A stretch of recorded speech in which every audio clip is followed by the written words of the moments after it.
Hello, everybody. Hi, welcome. So you are now attending, as I imagine you already know, the RollPlay lecture series. This is RollPlay lecture series number 5. Tools you can steal. Tools you can steal. There it is. So this is part of a series of 12 lectures. Maybe you've heard me say this, I don't know, 4 times before. But if this is your first lecture, there are 4 preceding it. There will be additional lectures. We're going to do one every month for a year to create a syllabus of lectures discussing various aspects of being a successful game master.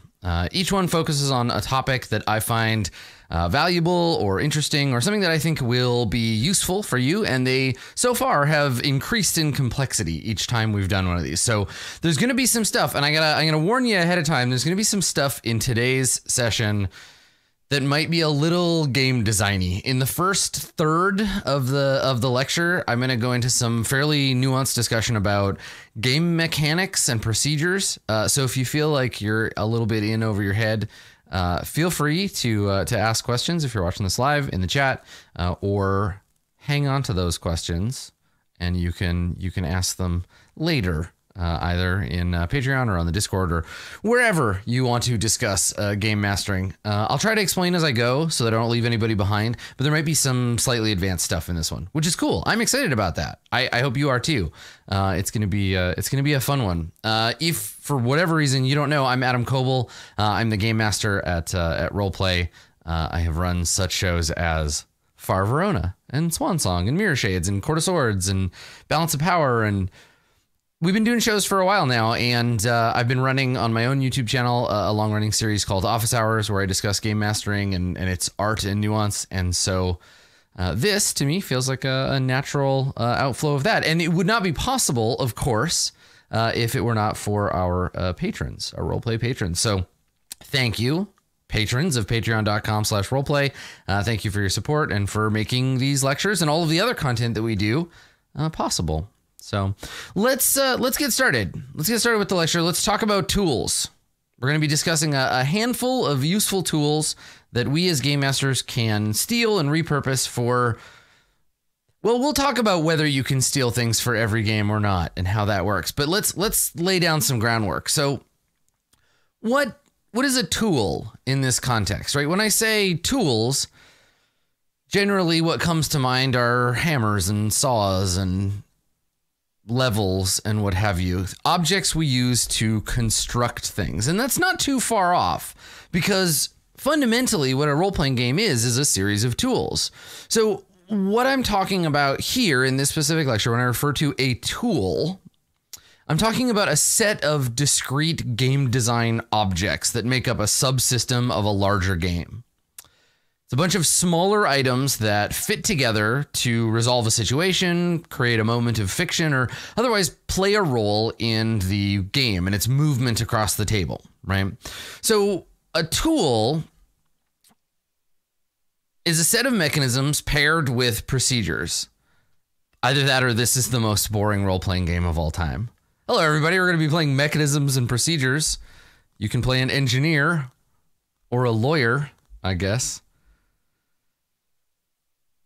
So combining these two things, combining a set of mechanisms and the procedures that govern them into one thing, we're going to call that a tool in this context, right? The mechanisms are the smallest bits and pieces of a game, and procedures are the game's telling us in what order to use those bits and pieces, how to connect them, the ways in which they are interrelated, and what we do step by step to make them go, right? Using a 20-sided die to determine a random number, that's a mechanism, right? Knowing what situations in which to roll that die and what modifiers to add or subtract to it, that's a procedure. So let's take a look at a real example. Let's look at an actual example of this in a role-playing game. So this is my example to help kind of clarify what a tool is. So rolling for initiative in 5th edition Dungeons and Dragons is a tool. Right? Now, this isn't like a specific game design term, but for the purposes of this lecture, I'm referring to something like this, like rolling for initiative.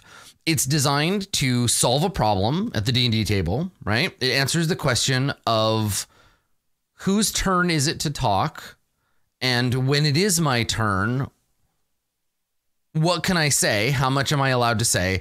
And what do I do when I'm done, right? It's the procedures of taking your turn to speak in combat. It also gets a granular handle on time movement in the game. This is basically the only time where moment-to-moment stuff in Dungeons and Dragons matters. So we have a subsystem. We have a tool for handling that, right? Now, it engages several discrete mechanisms in Dungeons and Dragons, right? It asks us to roll a die, right? It tells us what die types to roll.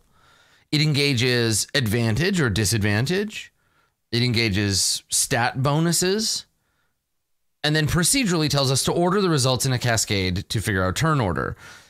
Each individual aspect of initiative, right? Rolling dice, stat modifiers, advantage, disadvantage. Every one of those little pieces appears somewhere else in the game. But if you bundle them up together and sort them with a procedure, then you've got a tool. This tool for managing behavioral patterns in games is called rolling for initiative. So now that you understand what initiative is and what it can do, now you can steal it, right? This is a discrete system. It is separate from other mechanisms. It is a boxed object that with a little bit of work, you could theoretically repurpose for any other game.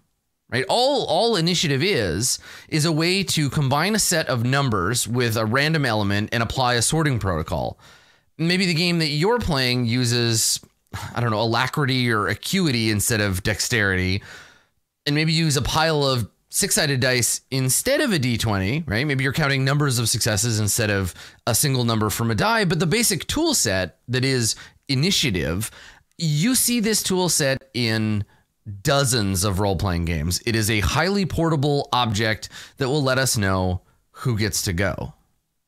Now, I've mentioned a couple of times I've used a term that it's a synonym. I'm going to define. Let me define this. As a matter of course, when I say something is discrete, this is what I mean. That it's an individually separate and distinct thing from other things around it. A discrete mechanism is separate and can be removed from the larger whole and still operate.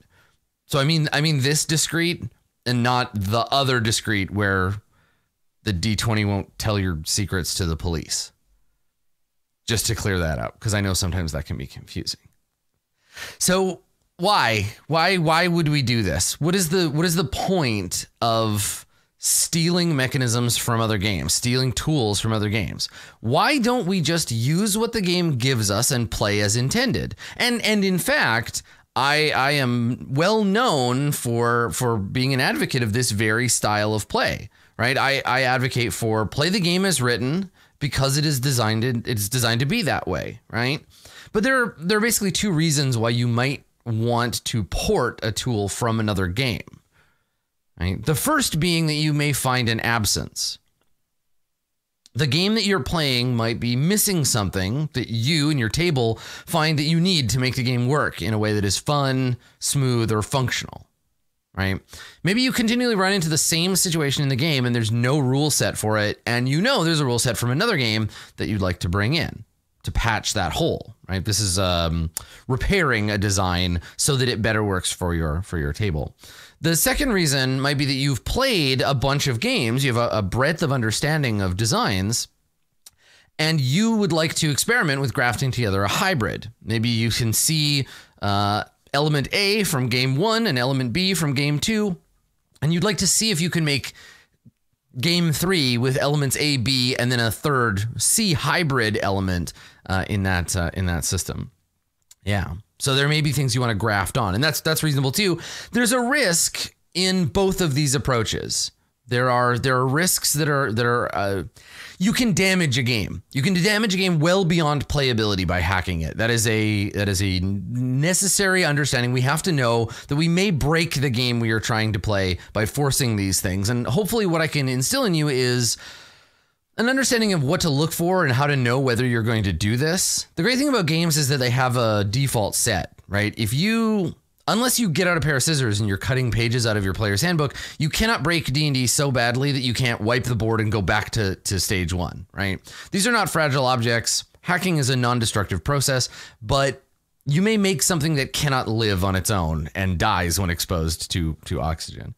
But that's sort of what we're here to figure out, right? Like, how do we do this safely and intelligently? How do we do this in a way that serves our games and doesn't bust stuff up? So tools in a role-playing game tell us how to interact with that game. Doesn't matter whether it's Dungeons and Dragons or Vampire or Tales from the Loop or whatever you're playing. It really doesn't matter. It doesn't even matter if you're playing a role-playing game or a card game or a board game or you're playing Red Rover or whatever.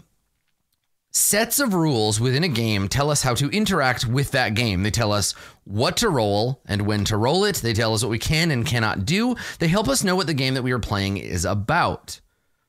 This is a tool for Monopoly. Right?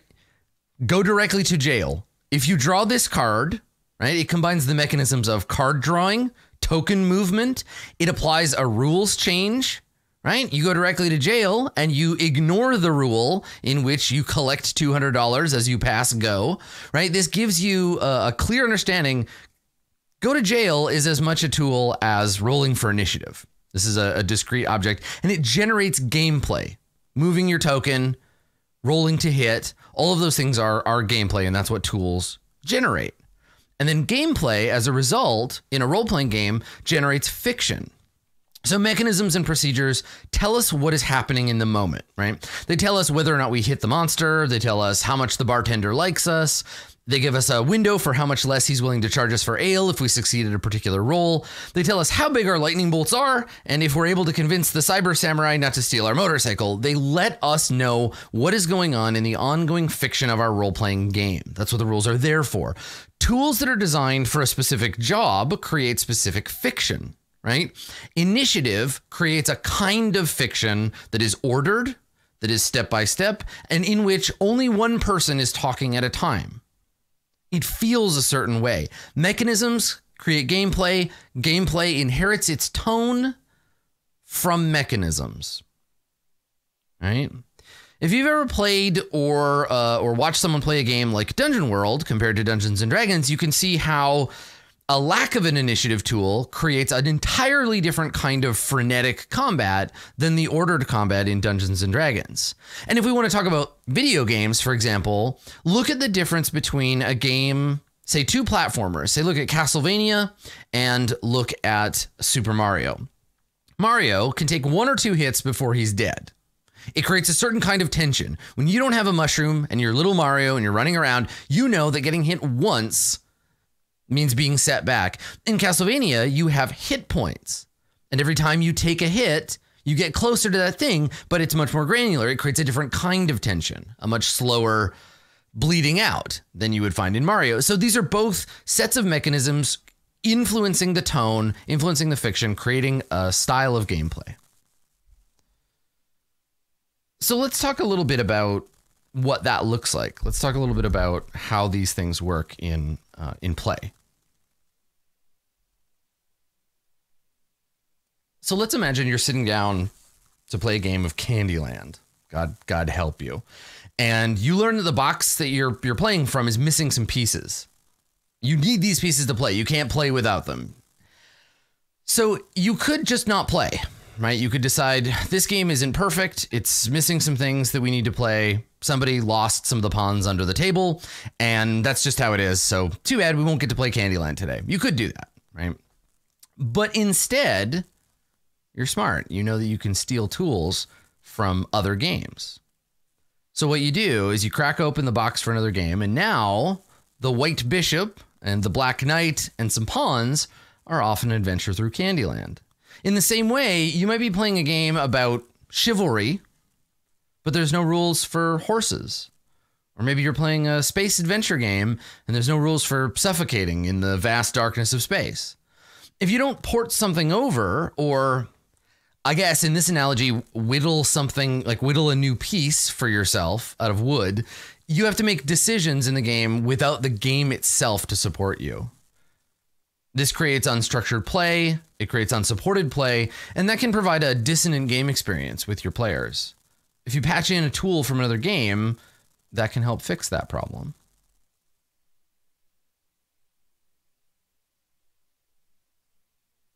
So a game can have a bunch of pieces that all fit together, but emergent play can buck up against that. In every game, there are situations outside the rules that can illustrate where the agenda of the group and the rules of the game don't necessarily seem to agree. This doesn't always mean we're playing the wrong game. It can just mean that the game's narrative has drifted. It can get away from us. And that's totally normal.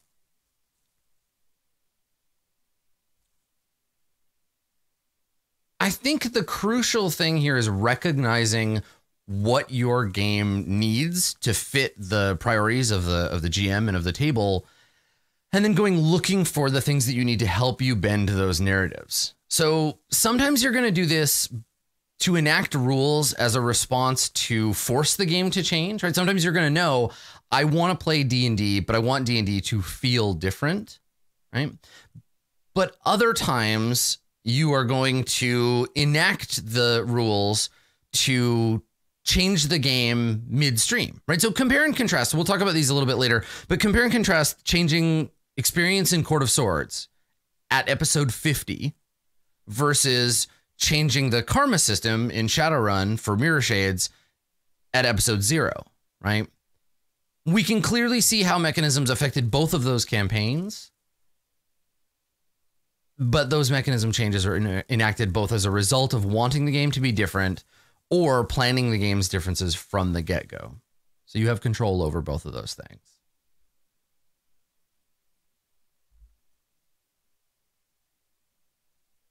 I think the biggest challenge that we run into in these kinds of situations, the biggest challenge for hacking tools onto your game from other systems, is that not all systems use the same mechanical framework, right? Some do, and this is how we get Forged in the Dark, Powered by the Apocalypse, the glut of D20 games. We look for systemic connections between things. And these are successful ways to create games that are interrelated, right? There are also games like GURPS or Vampire that have a core operative mechanic around which other tools are built, right? If you're hacking something on to Dungeons and Dragons, if you're pulling it from another game that is about fighting monsters and getting treasure, it's about similar things, or a game that is mechanically similar, you're going to have a much easier time.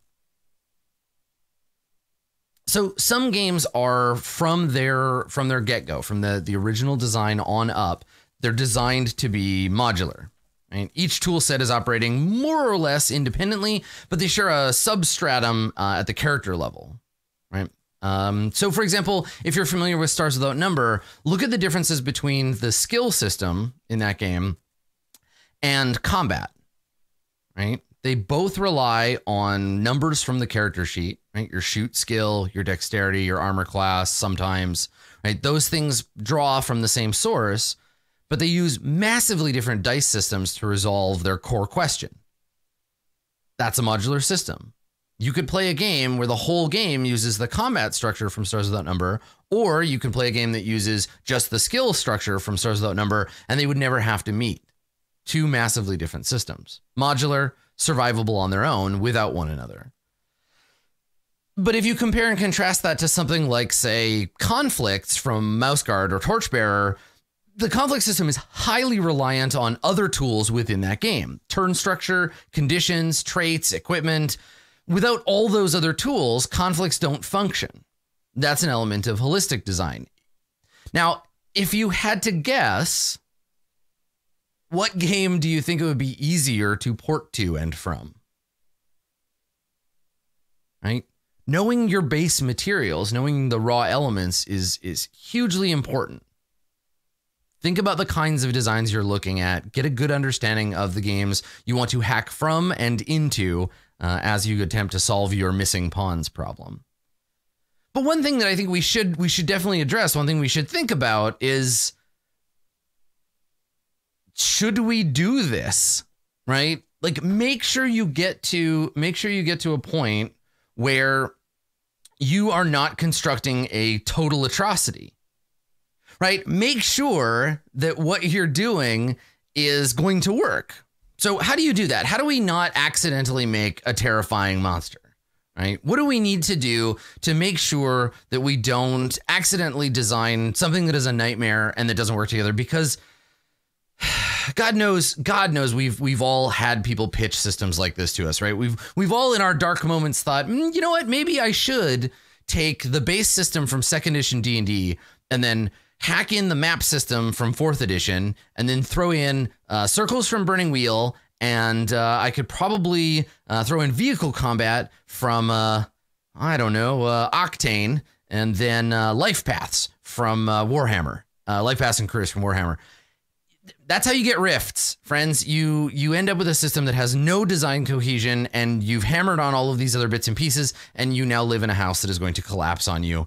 And that's a sad thing to have happen. The slow death of a game because the mechanics of it don't support the game anymore is it's a disappointing place to be. So how do we not make a terrifying monster out of these games that we love? So I think the best thing you can do is avoid over complexity. Don't do too much at once. Pick a game that is your core game. Find a game that solves 90% of the problems you're trying to solve, right? Whether that's D&D, whether it's Blades, whatever. Pick the game you want to play. That is your core game. And then pick 1 or 2 things from other games and attach them to the way you play that game, right? When you are able to, refurbish rather than replace, right? So if you have a game that has a system that's like kind of good, right? That isn't quite the thing that you want. Maybe its initiative system isn't exactly right. Maybe weapon damage isn't exactly right. Rather than cut it out and replace it wholesale, try to use inspiration from other systems to redesign or rebuild it, right? It's much, much easier to work with a framework of an existing game than it is to redesign something and make it fit, right? The other thing is look for things that are new rather than better. Look for places that your core game is just missing completely, because new is always better than better. You're not looking to upgrade the existing game systems. That's a redesign. You're looking to add new tools to your existing game. And so when you go out looking for tools, finding the right tools can be really useful too, right? Look for agnostic elements in other games. Which is to say, you want to find tools that are not directly related to the core structure of that game, or that can be excised from it without too much work. So if you look for something that isn't too deeply connected, you can play around with the tool without engaging too much in its other systems, right? That's how you know. If you look at a system in a game and say, okay, how does this connect to other stuff? How much from the character sheet do I need? How much from another chapter of this book do I need? Could I do this game in and of itself all alone? If so, you can probably cut it out and put it somewhere else. We'll talk about some examples of these when we get into talking about the actual specific tools that you can use. If you try to cut out a tool that does have a lot of connection, you're going to be doing a lot of work. You're going to be redesigning a lot of stuff, because what you'll find is, oh, I really like Duel of Wits. You pick it up and you tear all of these threads that connect it to the rest of Burning Wheel. You have all these dangling threads you now have to connect to mechanical objects within Dungeons and Dragons. And D&D is going to be like, hey, I've got intimidation for you. Would you like persuasion? I got deception. Okay, I'm out. I don't have any, there's nothing else to tie these threads to. So unless you're really interested in doing a lot of work, keep an eye out for how much of that labor you're going to have to do. And then lastly, look for analogies, right? Elements that have a thematic similarity, but might be named or addressed differently, right? Stealing things from Dungeons and Dragons to put them in Dungeon World, it's pretty easy because of the thematic connections. You could create a new class in Dungeon World based on your favorite class in Dungeons and Dragons without too much trouble, because that's how the game was designed. It's made for that. They have thematic similarity, right? There's a thematic analogy there. Or you can look for mechanic analogies, something that is similar but can be rethemed. So stealing things from Monster Hearts for Dungeon World.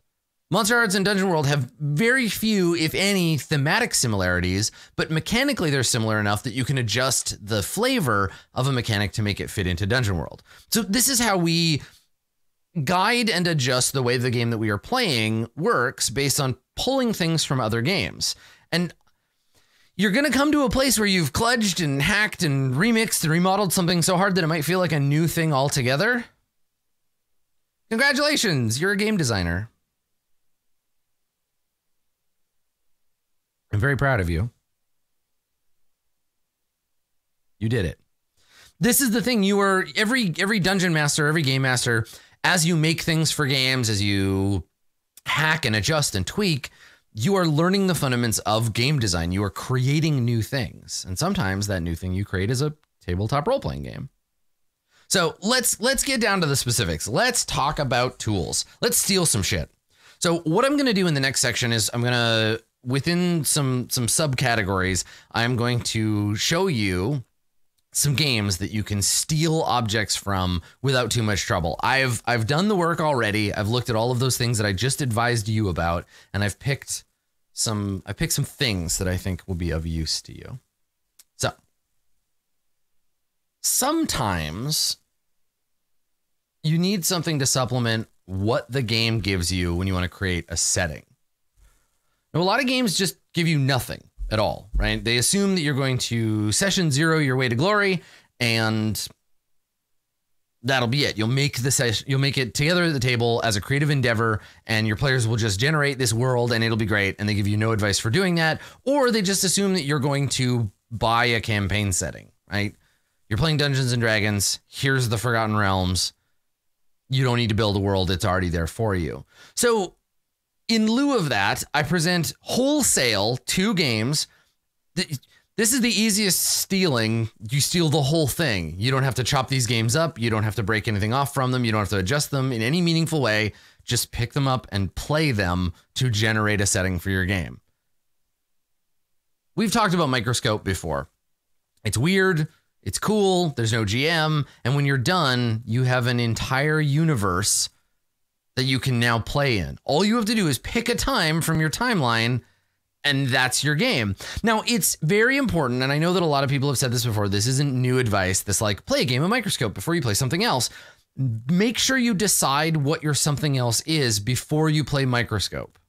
There is a step in the beginning of Microscope where you decide what things are or are not present in your game's universe. So you say, these things are true, these things are not true, and those are inviolable rules for the rest of your creating in Microscope. Now, make sure you understand as a group what is and is not present in your game that you are going to play. If you were playing Dungeons and Dragons, that means by default, your Microscope game must allow for divine magic, sorcerers, wizards, tieflings, dragons, dungeoneering, fantasy adventure. Like it sets the tone on its own as if it were another player in Microscope. So just be aware of that before you get in so that everybody knows what is or isn't on the table. Then play the game. You can play it for 4 hours or 8 hours or 10 hours. It doesn't matter.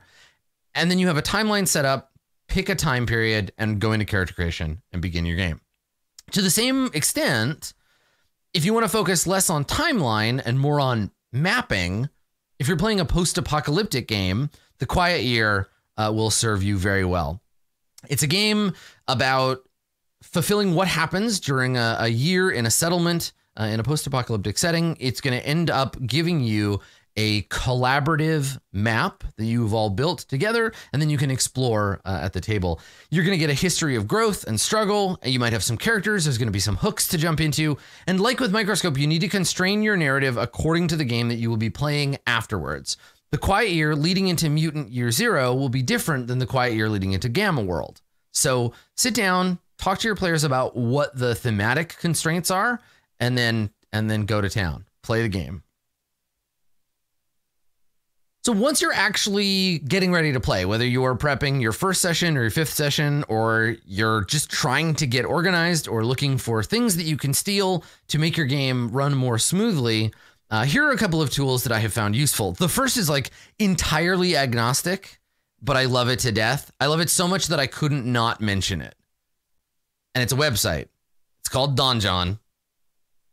And if you need a town or a name or some treasure or a dungeon or an adventure, a hook, a seed, or just some random piece of information for any role-playing game, this This game, you should be using this. I use it. I open the tab, my Donjon tab every single day without fail. I need some piece of information from it, no matter what game that I'm playing. It steals from a ton of different sources and aggregates them. So this is like a thief that has already done the work that you could have been doing and put it on the internet.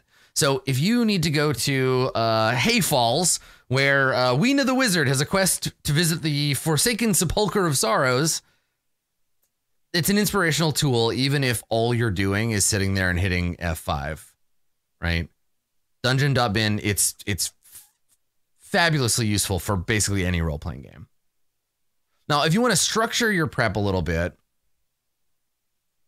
these are fronts and dangers. These are from Dungeon World. I use them for basically any game that I'm running in which the players are trying to deal with several ongoing threats at once. My campaign style tends to be the players are at the center of a massive universe of exciting things going on. And that style of play lends itself very nicely for me to fronts and dangers. So in Dungeon World, a front is made up of a series of dangers. The front is a current, ongoing, threatening element of the world around the PC. Some unignorable thing that if they don't get involved and fix it or deflect it or defeat it or adjust it, it could risk something serious changing. It is a big risk to the status quo, right? All of the stuff that is connected in it are the dangers, and the front is a way to assemble those dangers, right? So your campaign might have a handful of ongoing fronts, and the fronts have a bunch of dangers within them that the PCs are combating. But overarching all of it is your campaign front. It's like the big thing that your campaign is about. And I imagine that as I'm describing this, you can already start to think, if you have an active game going right now, you can think about like what your campaign front might look like. What kinds of adventure fronts are currently percolating in your game? What sources of adversarial content do you have going on? This is a way to organize all of them, right? If your game is about the PCs running around trying to keep plates spinning and keep their head above the water, or putting out fires, or whatever analogy you want to use, this kind of thing can make your game, fronts and dangers, can make your game feel like diffusing competing time bombs, right? It's fast paced. The world moves along without the PCs, and you don't need anything more than the concept to get started. There's no additional mechanical stuff to fronts, right? Here's how to get started, right? So think about your campaign. Write down a list of all the bad things that are happening in the campaign right now, all the adversarial action that is occurring in your game, right? Structure those thematically. So you might have your evil cult, you might have your necromancer, you might have the orc army, and then under those headings, write down what would happen to the setting if they got what they wanted, right? The ancient elder evil is awakened. The lands of the living are clouded by the shadow of death. The civilized peoples of the world are crushed under the heel of the orcish horde. Whatever. So the bad thing, the bad ending for each thing. Then write down a list of 4 or 5 things that those actors are doing to get there. How will the cult raise their ancient god from the dead? What do they need to do that? Right? Write those things down too. And then write down all of the tools that they have to get that. The cult might have a high priest. They might have demon servants. They might have secret cultists hidden amid the populace, right? So now you have an agenda for the bad stuff. You have a living timeline of how it gets what it wants, and you have a bunch of cast members for that evil agenda. And that's it. Those are fronts. They're going to change. They're fluid throughout the gameplay. And you, if you're like me, will be adjusting them as you go based on the player's behaviors. I find them remarkably useful for the kind of game that I play, and maybe you will too. But what if you're already in the middle of a campaign? What if you're already like doing stuff and things are rocketing along? You don't need anything for your prep. You're just looking for tools that are going to make your game better, right? Or it's going to drift it in an interesting way. There are some tools that you can steal and implement to improve and add on your game pretty easily. Here's one that I've seen in a bunch of different games. And it's so simple that I don't know why we don't all do it. I guess maybe people haven't thought of it. Granular results. If you, like me, find binary roll results to be tedious, or frustrating, or boring, this is a really easy way to fix it. Bracket the results of any given roll, right? So basically this means looking at what binary success means and bracketing a range around it. So the bigger the range, the wider the type of results. So for example, if somebody needs a 12 to succeed on a D20, whatever, let's use a D20 as an example. If they need a 12 or better, the DC is 12. Rolling a 10 or an 11 might still get them something that isn't quite there. And rolling a 13 or a 14 or higher might give them something additional on top of that 12. You can make these results narrative, you can make them fictional, you can do both. And just by adding roll brackets, you have made your game infinitely more granular. Now, when the characters fail a check by 1, you can say, okay, that matters. Right? This is essentially the same as giving certain results on the die special treatment, right? We already do this in D&D. A 20 is often an additional result. There's often something else that happens there. So this is a way to further adjust the binary system of a game to make it a little bit more fun, I think, anyway. It does slow things down somewhat, and it does put a little bit more pressure on the GM to figure out what those non-binary results mean, but I think it's very rewarding to be able to tell your players, like, it's not just about yes or no, it's about yes and or no but, and that's pretty fun. Something else that you can do with a game to create a set of granular results within a constrained environment, and this I'm stealing from an older version of D&D, say what you will about 4th edition Dungeons & Dragons, it gave us skill challenges. There's a lot of text. I'm not going to read all of this for you, but this is an example of a skill challenge. Skill challenges are a way to take individual binary skill rolls or individual rolls by one character and creating a sort of constrained, ongoing environment in which to make those rolls, right?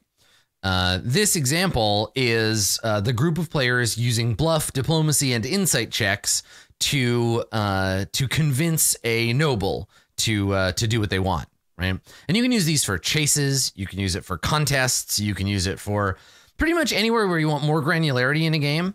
And the way that it works is you just pick a difficulty. So in this case, you would figure out what DC for any given skill, right? How difficult is any roll going to be, any individual roll?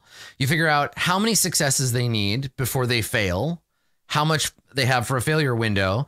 And then if you want to, you could make this even more granular and not say you succeed or you fail, but you could figure out, like with Mouse Guard or Duel of Wits or Torchbearer conflicts, you could say, if you get your successes with no failures, you get an unmitigated success. If you have one failure, it's a little bit worse. You have to make a concession. If you get 2 or 3, if you just squeak by, then you barely get the success. And so you can play with this system a little bit. This ports very nicely into 5th edition Dungeons and Dragons. You could use this page to design your own skill challenges right now. And I think that they're really great. And it's a way to, for 5e especially, to fill in a little bit where the game often just gives you one binary roll and says, if you want to convince the captain, make a persuasion check, and that's it. You either convince or you do not convince. Skill challenges let everybody get in on that, and they can be quite fun. Now, another tool that I love dearly and have implemented deeply in my campaign play, but that represents a great deal of work if you want to hack it, is the much beloved faction turn. Hallowed be thy name. So the faction turn, let's talk about fictional structure. So in many games, the edifices of power only exist when the players interact with them directly. We don't see Renraku and Shiawase Corporation clashing because those things happen in the background of our Shadowrun game, right? We don't see the struggle between the Harpers and the Zentarum in our Forgotten Realms games because those conflicts are up to the whims of the GM unless the players are directly a part of them. So thanks to Stars Without Number, we have a system agnostic mini game of clashing powers. And yes, it's complex. And yes, it can take a few hours to play through a turn. But honestly, I think it's really fun. I really like using this faction turn because what it gives you is a sci-fi one-player diplomacy game that lets you represent the conflict of the powers of the universe in a big, meaningful, satisfying way, right? It's not just the Deathless Mercenary Company and the High Church of the Messiah and House Fornax, and they're just out there and the GM is deciding when they get in fights or not. It's about mechanically moving those pieces around in the universe, and it's both big story events and small moments. Like, the players might arrive on a planet and they might spend enough time on that planet that the faction turn comes around, and then you move an armada of spaceships over the planet, and you can now push that into the narrative. You can say, oh, the Fornax fleet arrived in orbit. I wonder what they're doing here. And that affects your gameplay.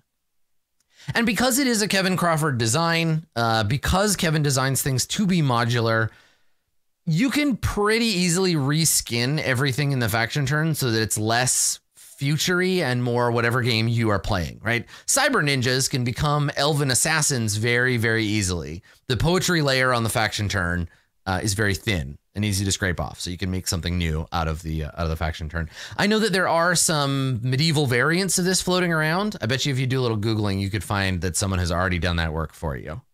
Another really portable technology, really portable technology in role-playing games, and one that I use pretty often and I find useful is progress clocks.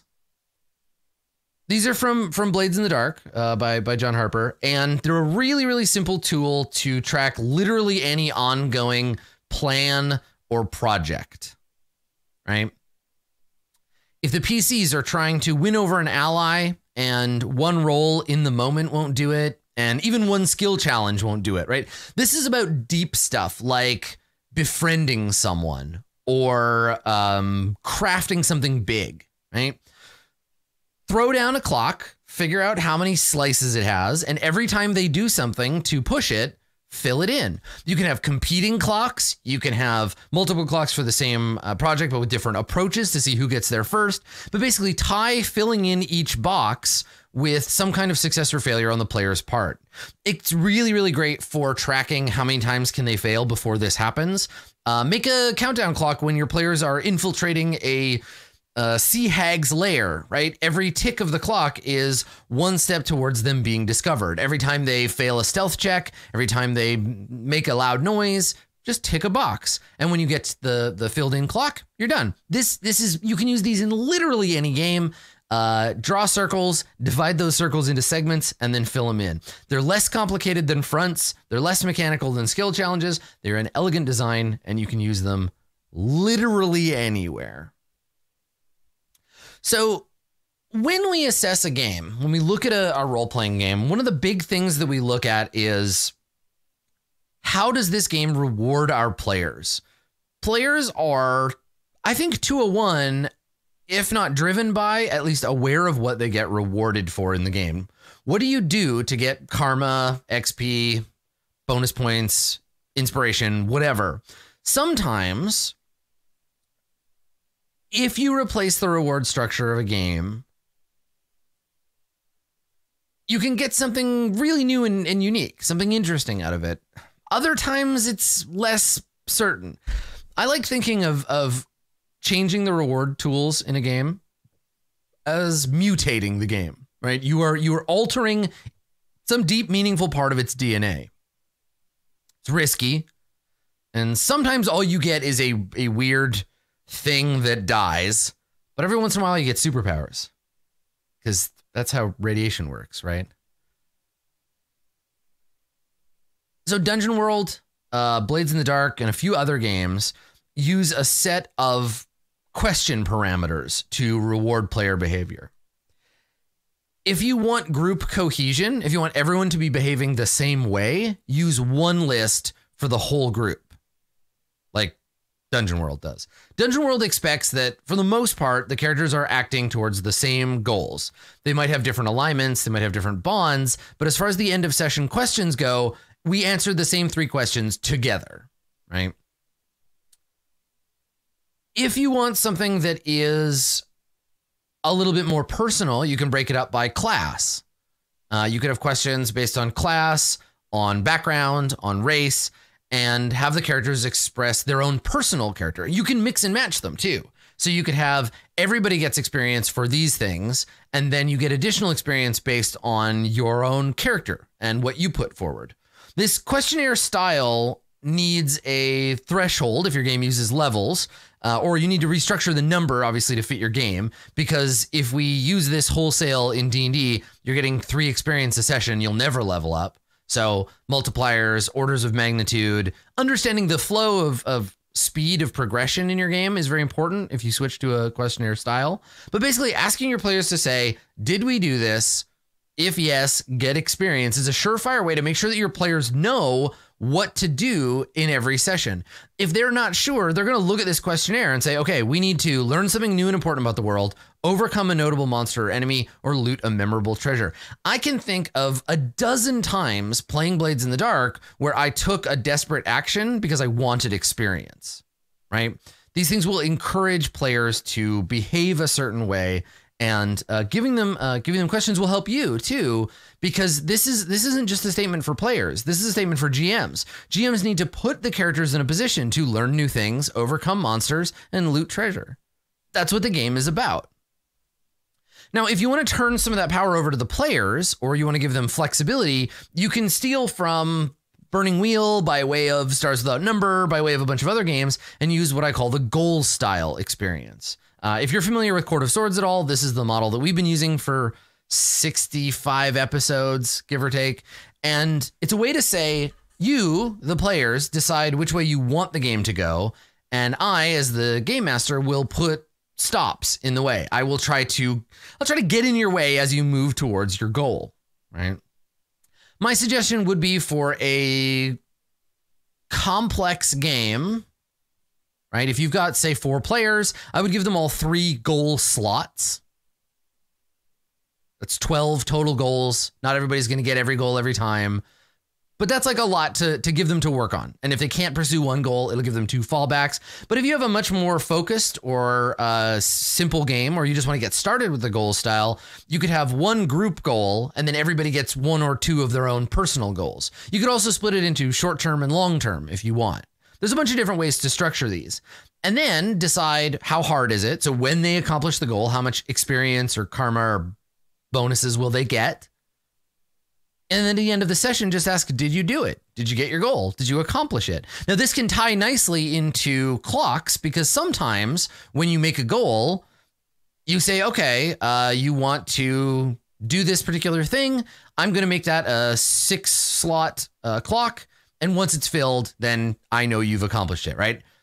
Become the best friend of the prince. Well, the prince is kind of a distant person. He doesn't like you very much. I'm going to make that 8. Every time you succeed at a persuasion check, every time you work towards it, every time you do something nice for the prince, we fill in 1 more slot on that clock.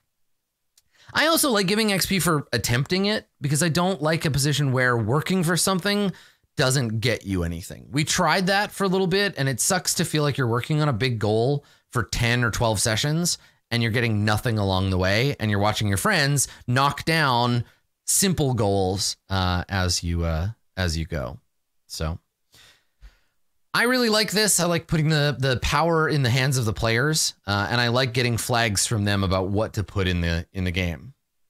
Now, in Mirror Shades, when we ran Mirror Shades, we adapted a slightly different version of goals. Now, this comes directly from Torchbearer, from Mouseguard. And in that game, at the start or the end of the session, your call, depending on how you structure your games, everybody writes a belief, something their character thinks is important and true, an instinct, something they do without thinking, and a goal, something they want, right? So like, let's say I'm a character in this game. My belief might be role-playing games are an important way for people to interact, right? That might be my belief. My instinct might be, if I see somebody trying to homebrew Dungeons and Dragons into a setting it doesn't belong in, say something. Do without thinking. And my goal is get everybody I know to play role-playing games together, right? So as long as I'm acting in pursuit of those things, I can earn whatever advancement points the game is giving me, right? Now, in Mirror Shades, we supplemented this with a voting system based on play criteria. There were a few things you could win if you did certain things during the session, and we voted on who got those. But that's a subtle change to, admittedly, a really terrible system. Shadowrun's original experience system is show up, do cool stuff, and impress the GM and win missions, which really doesn't give you anything. And it really, really dramatically shoved the game away from just showing up for a Shadowrun and much more about people who were flawed weirdos who are also trying to be Shadowrunners. Changed the scope of the game completely. So I think in order of complexity, I think that I saved the reward structure stuff for last because it is so significant, because it changes your game so much. But I hope that those few things will help you at least understand where to begin when you want to start cutting up other games and hacking stuff in. And I hope that as you're listening to this and as you're watching this, you're already thinking about your own library of games and what you can steal from them to make the game that you are playing now work more the way you want it to. I think the thing to remember is that no game is perfect, and that games that try to cover every conceivable fictional thing with a generic set of resolution mechanisms tend to kind of fall flat on flavor. So it falls to us as GMs and our group and our players to remodel and renovate and hack and rebuild games to fit our groups. And I hope that now you feel a little bit better equipped to do that, or at the very least, you're going to implement goals into your game, or countdown clocks, or fronts, things that are interesting to you and going to help you be a better game master. But if you find cool things in other games that you think are portable, let me know. I would love to create like a master list of good stuff to steal with all of these things on it. But I bet you know something that I missed. I bet you can think of a thing or two from a game that you like that maybe I'm not as familiar with that we could add to the list. So if you think of something, share it with me. Hit me up on Twitter. Let me know. But yeah, good luck. Go out there and chop shit up. Go find yourself a game you can divide into pieces. So as usual, we have a little bit of time here at the end. If anybody has questions, I saw some folks in chat.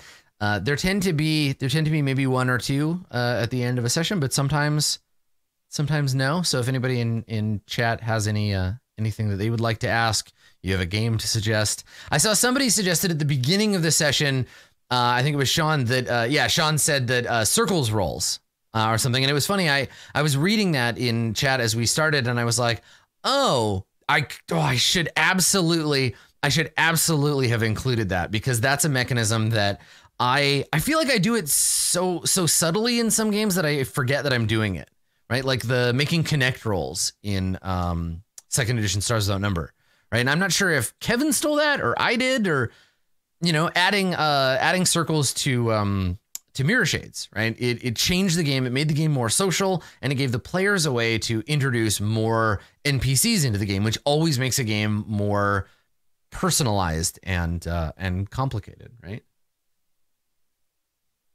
If I wanted the background characters to be background characters, I wouldn't have included circles, because it does fundamentally change the way the game is structured. Yeah, right. Connections are an essential part of the game you play. You like knowing that your character knows people. I think we have a tendency to look at RPG characters as being, they're murder hobos, right?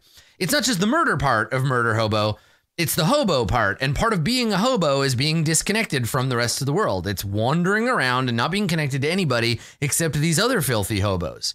But I don't think that that's true, right? Like in Torchbearer, it's very explicitly like you are from a place, but you are kind of an exile from that place. That's why you're an adventurer. But I think most people know people. We have family, we have friends, we have enemies. Mouse Guard lays that out real nicely. Like if you're alone or tough and cool, then you're penalized in those games. And I think that it's easy to overlook that. And I'm getting really used to games that de facto involve social connections, whether it's circles or relationships or part of character creation or whatever. You probably know someone. And I think that's a really important way of making the world feel real and interconnected. It's especially fun when you can have two players know the same character in different ways. So you can have someone roll a circles test to generate an NPC that serves their purpose. And then the next time someone rolls a circles test, there might be some overlap and you're like, oh, this is actually the same guy, right? It's just that you know him from his Shadowrun personality and you know him because he's your cousin, right? That kind of stuff I think is fun to play with. It's very Dogs in the Vineyard, right? That like use family members, use friends, use people from the community. And again, it creates a certain tone or tenor for the game. It makes the game feel like a smaller group of people, like the world is smaller. It can be very easy to create an NPC, use them once and have them disappear forever because they got used for a specific purpose. I need someone who can crack a lock, and you get them and then they're gone, right? They crack that lock for you and they moved on. But yeah, that's one way. Adding circles to a game is one way that you can see really clearly a deep and dramatic shift in the way that a game feels. Yeah, cool. Well, it doesn't look like there are any specific questions for the rest of the session, but as always, if you think of any, if you come up with a question, you're like, I should have asked, you can always ask on Patreon, or you can ask me on Discord or on Twitter. I am available.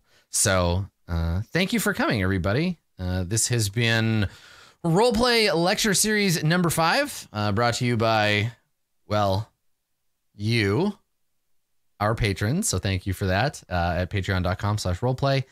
I hope that you've learned a thing or two, and then I hope I will see you again next time for more lecturing. Happy GMing, everybody.